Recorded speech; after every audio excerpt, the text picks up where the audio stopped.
Hello everybody, I am Professor Hemange Patil welcomes you to the world of digital signal. In today's lecture, we will study orthogonal and orthonormal vector along with eigenvalues. Orthogonal and orthonormal vectors. These are the miscellaneous vector in the signal and system.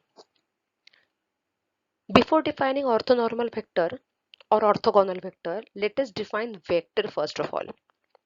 A vector is a parameter which contains the magnitude and directions.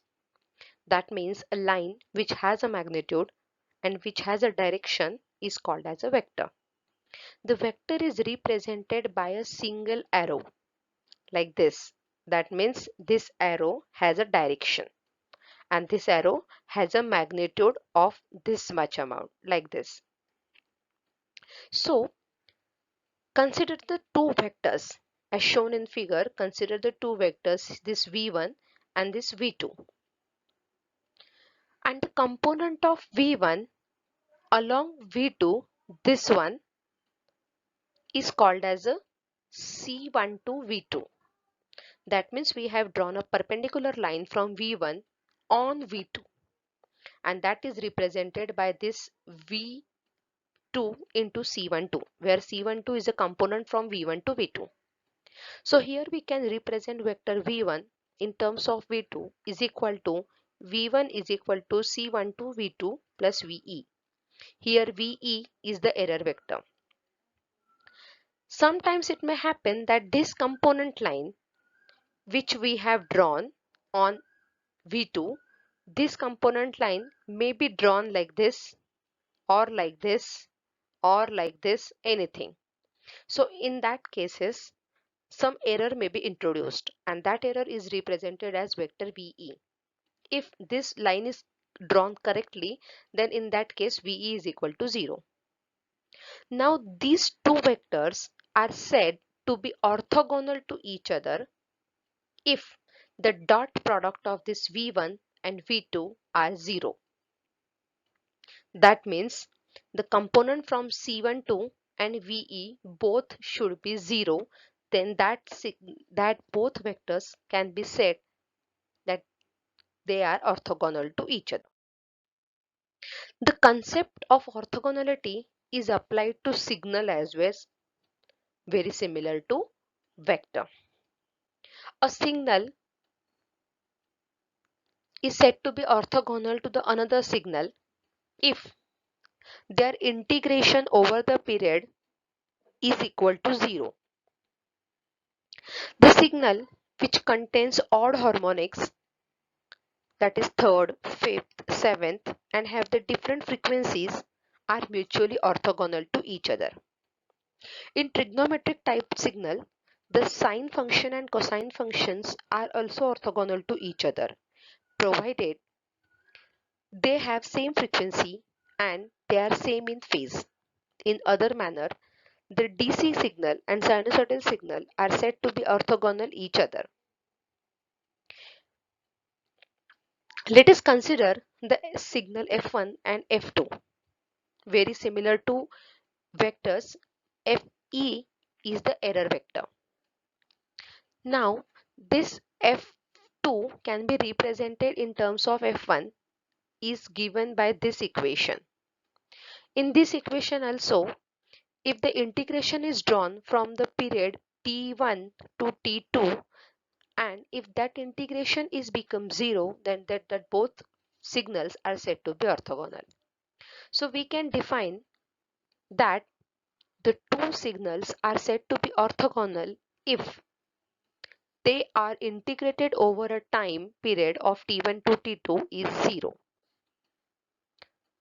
To understand this more better, let us solve one example. Here the two vectors are given, that A is equal to 3, 4 and 0 and B is equal to -4, 3 and 2. We have to show that these two vectors are orthogonal to each other. Now, if the two vectors are orthogonal to each other, then we have to show their dot product is 0. Here vector A is 3, 4, 0 and vector B is -4, 3, 2. and we have to show that dot product is 0 by multiplying each component of one vector to the another component of another vector. So here we are making the dot product, that vector A multiplied to vector B. So this 3 is get multiplied to minus 4 like this, plus this 4 is get multiplied to this 3 like this, and at last this 0 is get multiplied to this 2 like this, and then both multiplied terms can be added to make it 0. Here the dot product becomes 0. That means these two vectors are said to be orthogonal to each other. Very similar to orthogonal vectors, we can also show the orthogonal signals also 0 using their integration over the given time interval. Now orthogonal vectors and orthonormal vectors are related to each other. All orthonormal vectors should be the orthogonal, but all orthogonal vectors should not be the orthonormal. Now any orthogonal vector is said to be orthonormal if every vector has a magnitude equal to 1. So here I have taken a set of 3 vectors, and that set is represented by S, that is equal to V1, then V2, and then V3. This V1 will be represented by this 3 component, V2 will be represented by 3 component, and V3 will be represented by 3 component. We have to calculate the magnitude of each vector. Now V1 magnitude will be calculated as a under root of V1 into V1.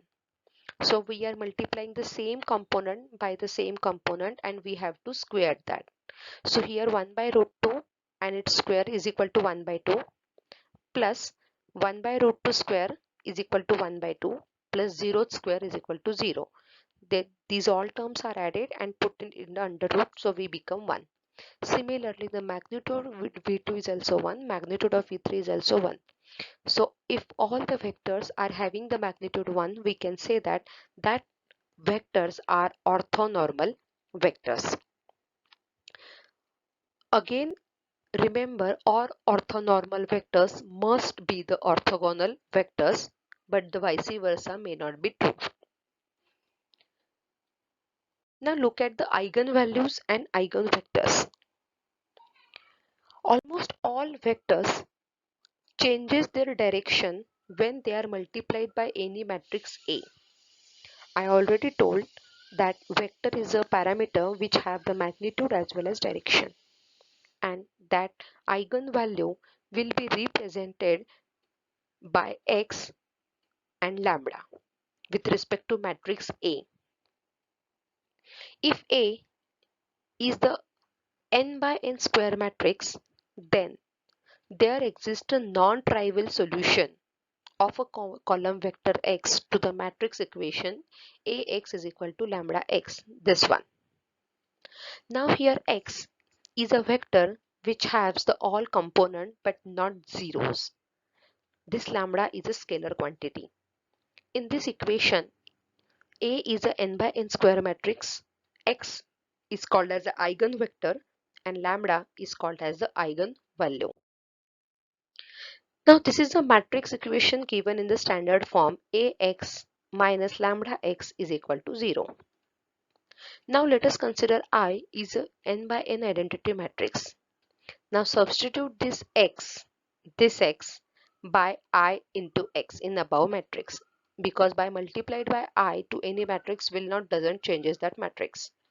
So if this x is multiplied by I into x, we can have the equation Ax minus lambda ix equal to 0.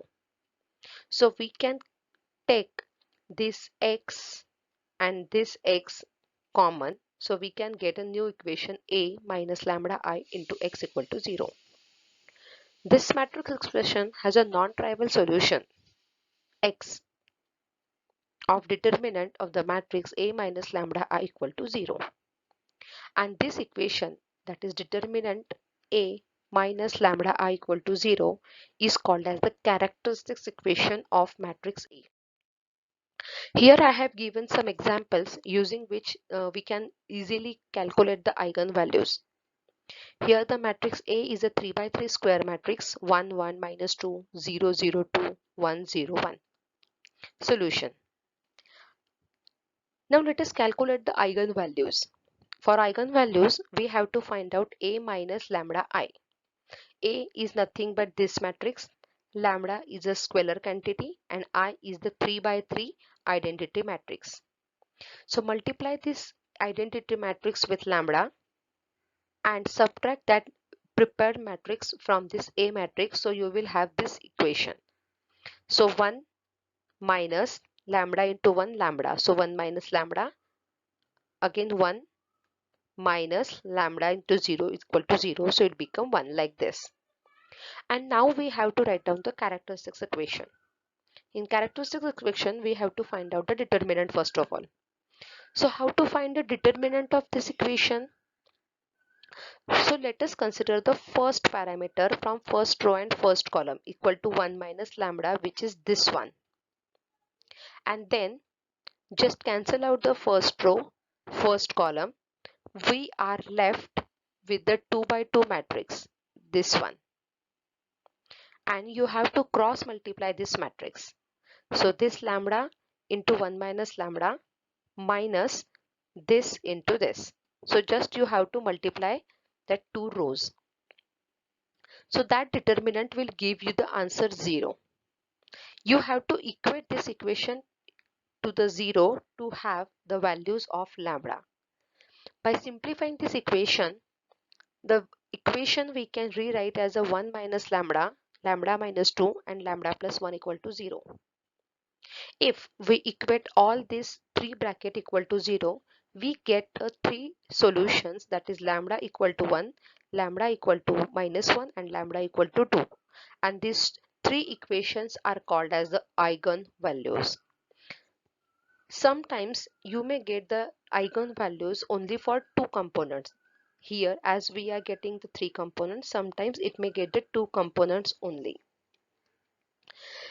The eigenvalues plays the very important role in the signal and system or the DSP system.